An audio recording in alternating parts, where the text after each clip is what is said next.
गौतम, अगर मेरी दादी के बर्थडे के लिए तुम 5 लाख से कम का गिफ्ट लाए ना, तो तुम्हारे छोटे छोटे टुकड़े करके ना गली के कुत्तों को खिला दूंगी। थैंक गॉड, आज तो बच गया। ओ भिखारी की औलाद, क्या देख रहे हैं आप? यहाँ पे एक एक जेवर 5 लाख से शुरू होती है। तेरी औकात है क्या यहाँ पे? चल भाग यहाँ से। सिर्फ देख ही तो रहा हूँ, देखने के पैसे लगते हैं क्या? तेरी औकात है क्या देखने के? चल निकल। यही है इंस्पेक्टर साहब जो शोरूम के चक्कर लगा रहा था, इसीलिए चोरी की है। धर ले और इस चोर ने। चोर? मैंने किया? मैंने कुछ नहीं चुराया। अच्छा थाने चल, वहाँ के तेल बिगे डंडे तुझसे खुद उगलवा लेंगे कि तूने चोरी कैसे की और इतनी सी देर में हार किसने दे आया?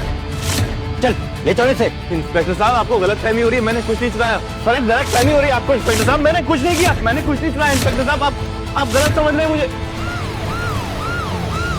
छोड़ो, क्यों पकड़ा है मुझे तुम लोग? आप गलती कर रहे हैं सर। जा जाके अंदर चुपचाप बैठ जा, वरना मार मार के अधमरा कर दूंगा। इंस्पेक्टर साहब, आपको गलतफहमी हुई है, मैं कोई चोर नहीं हूँ, मैं अवनी अग्रवाल का पति हूँ। क्या? अच्छा तो तू है अग्रवाल फैमिली का वो निठल्ला घर जमाई। अमीर बीवी को लुभाने के लिए चोरी कर रहा था। डालो इसे अंदर। सर प्लीज मेरी बात सुनिए, मैंने कुछ नहीं किया है। देखिए आपको गलतफहमी हो रही है, मैंने कुछ नहीं किया है सर।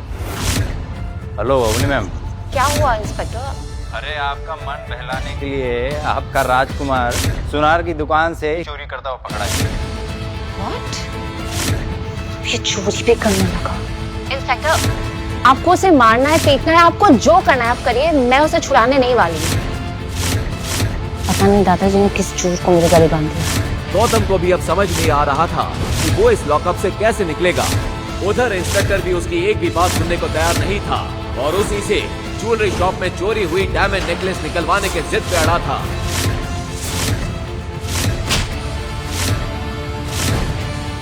चोरी करता है। इंस्पेक्टर एक मोटा डंडा लेकर गौतम को पीटने के लिए बढ़ा, तभी पीछे से एक कड़क आवाज आई।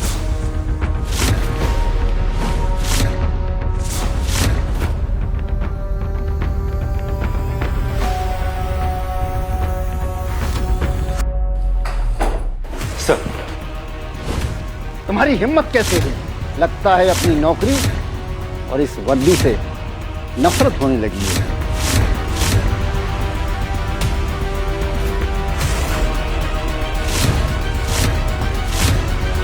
हुकुम, आपको यहां जो परेशानी हुई उसके लिए मैं आपसे माफी मांगता हूं। सर ये आप क्या कर रहे हैं सर? ये अग्रवाल फैमिली का आवारा सा घर जमाई है। सर ये मित्तल सेठ की दुकान से हीरे का नेकलेस चोरी करते हुए पकड़ा गया है। और तो और इसकी बीवी ने भी इसे छुड़ाने से मना कर दिया है। Shut up! क्यों बेटा, अब तुम्हारा सस्पेंशन नहीं, सीधा टर्मिनेशन है। जानते भी हो तुम ये किसको लेकर आए हो यहाँ पर? अरे अगर ये चाहे तो उस जैसे 10 ज्वेलरी शॉप खरीद कर ये वहां गार्ड बनाकर बिठा दें। फिर कमिश्नर ने अपने मोबाइल पर उस इंस्पेक्टर को कोई मैसेज दिखाया। वो देखते ही इंस्पेक्टर का चेहरा सफेद पड़ गया। सर मुझसे भूल हो गई, अब मुझे प्लीज माफ कर दीजिए। सर रुको, मुझे क्षमा करें। आइए मैं आपको अपनी गाड़ी से घर छोड़ देता हूँ। ठीक है, मैं ये सब भूल जाऊंगा, लेकिन एक शर्त पे। हुकुम। आपको भी मेरा ये राज भूलना होगा। मेरे इस राज के बारे में कानो कान किसी को खबर नहीं होनी चाहिए, खासकर मेरी बीवी को। गौतम के इतना कहते ही पूरे पुलिस स्टेशन में हंगामा मच चुका था। लेकिन एक सवाल, क्या सच में गौतम कोई चोर था या इसके पीछे कोई गहरा राज छुपा था? और क्यों कमिश्नर ने उसे हुक्म कह के बुलाया? आगे एक ऐसा राज खुलेगा जो आपके होश उड़ा के रख देगा। गौतम जैसे ही थाने से बाहर निकला, एक लग्जरी कार आकर वहां रुकी। उसमें से एक बुजुर्ग शख्स उतरे और उन्होंने गौतम के हाथ में एक छोटा सा बॉक्स दिया।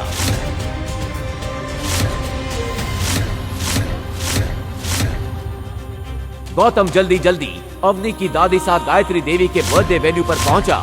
अवनी ने उसे देखा तो चौंक पड़ी।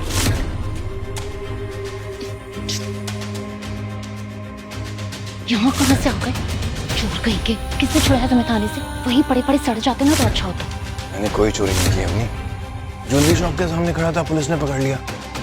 बड़ी मुश्किल से अपनी बेगुनाही का सबूत देकर आया हूँ। ठीक है ठीक है। ये कैसी सस्ती से गिफ्ट उठाकर लेकर आए हो तुम? कितनी सस्ती पैकिंग है। छी। पैकिंग मैटर नहीं करती है, उसके अंदर गिफ्ट क्या है वो मैटर करता है। तुम देखोगी तो चौंक जाओगी। दादी का गिफ्ट है, तुम क्यों खोल रही हो? उनको खोलने दो। Fine whatever. लेकिन जब बाकी सब गिफ्ट दे रहे हो ना तो तुम चुपके से अपना बॉक्स साइड में रख देना, ओके? पता नहीं दादाजी ने किस जन्म का बता लिया मुझसे। वो जैसे करोड़पति लड़की की शादी तुम जैसे गरीब के साथ करवा दी। ना पैसे है ना इज्जत। चले हम। खड़े क्यों जाओ?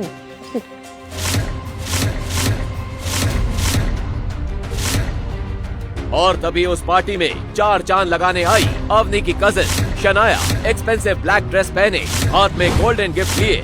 जैसे ही उसने एंट्री ली, पूरी पार्टी की नजर उसी पर टिक गई। सबके बीच से गुजरती हुई वो सीधा दादी साहब की तरफ बढ़ गई। अरे शनाया, तुमको क्या जरूरत थी गिफ्ट लाने की? दादी क्या बात कर रहे हो? आपका बर्थडे और मैं खाली हाथ आ जाऊँ? बिल्कुल भी नहीं। देखो देखो, इम्प्रेस हो जाओगे। ऐसी बात है फिर तो देखना पड़ेगा।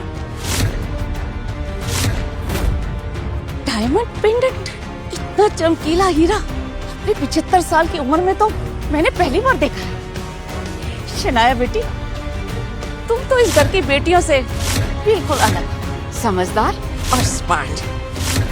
बहुत खूबसूरत है, बहुत अच्छा है। ऐसा बोलकर गायत्री देवी ने अवनी की तरफ देखा और अवनी ने शर्म के मारे अपना सिर झुका लिया। ये डायमंड पेंडेंट तो काफी महंगा होगा, है ना श्रेया? हाँ, पूरे 1.5 करोड़ का है। लगता है तुम्हें किसी ने उल्लू बनाया है। 5 लाख का पेंडेंट 1.5 करोड़ में बेच दिया। कुछ भी।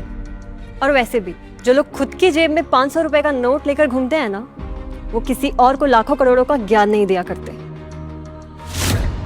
तू इस पार्टी को खराब करने आया, खुद तो निठल्ला है और डायमंड का दाम गलत बताए थे। मेरी पोती को सबके सामने जलील करता है। दादी साहब, मुझ पे भरोसा नहीं है तो मिस्टर पारेख से पूछ लीजिए। वो तो राजस्थान के सबसे बड़े डायमंड मर्चेंट है ना। मिस्टर पारेख, देखिए और दाम बताइए।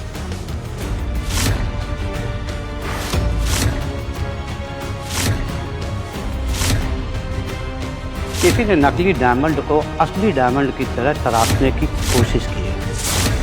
मेरी बरसों की पारखी नजर धोखा नहीं खा सकती। किसी ने सनाया जी को ठग लिया। अब किसी ने सनाया जी को ठगा है या फिर वो खुद बड़ा चढ़ा के इसके पैसे बता रही हैं, तो शनाया जी ही जाने। सनाया जी, अब आप बताएंगे कि मैं बताऊं? अरे मिस्टर पारेख, मैं ही बता देता हूँ।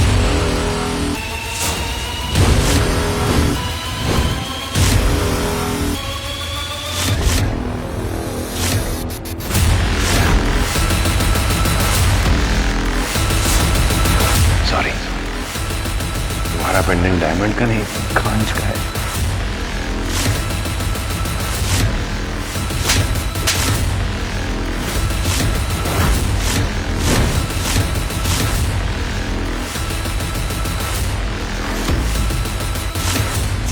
इतनी औकात कि मेरी पोती के लिए बोले? तू क्या गिफ्ट लेके आया ठल्ले, वो बता। ये भी 2 कौड़ी का होगा। मिस्टर पारेख, मौका लगे तो इस तोहफे को भी परख लीजिएगा। आज से, बल्कि अभी से, मैं इस अग्रवाल खानदान से सारे नाते तोड़ता हूं। दादी साहब, थप्पड़ नहीं मारना चाहिए था। जिस कुत्ते को आपने 2 साल तक पाला, वो आज ये घर छोड़ के जा रहा है। लेकिन एक दिन आएगा कि आप खुद अपने घुटनों के बल बैठ के माफी मांगेंगे, तब बात करेंगे। अपने कहे इन शब्दों के गुरूर में गौतम पार्टी से चला गया। उसके इस तेवर से पार्टी में आए मेहमानों का मनोरंजन तो हुआ ही था, लगे हाथ अवनी की बेइज्जती भी हो गई थी। गौतम, लेकिन गायत्री देवी को पहली बार गौतम की बातों में एक रॉयल अंदाज दिखा था।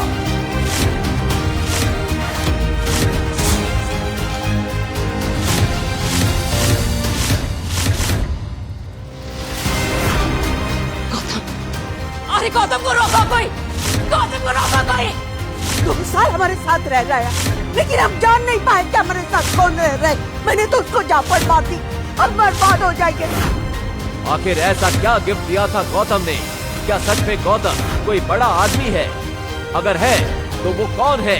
कोई माफिया, पॉलिटिशियन, बिजनेसमैन या कहीं का किंग? लेकिन अगर वो इतना अमीर और पावरफुल है तो ऐसे गरीबों और लीचड़ों वाली लाइफ क्यों जी रहा था? यहाँ पर बस इतना ही। इन सभी सवालों के जवाब के लिए नीचे दिए लिंक पर क्लिक करें और पॉकेट एफएम पर सुने एक ऐसी कहानी जो पहले ही दिन से बनी हुई है, पूरे इंडिया की पहली पसंद। तो अभी डाउनलोड करें और सुने रॉयल वारिस, सिर्फ पॉकेट एफएम पर।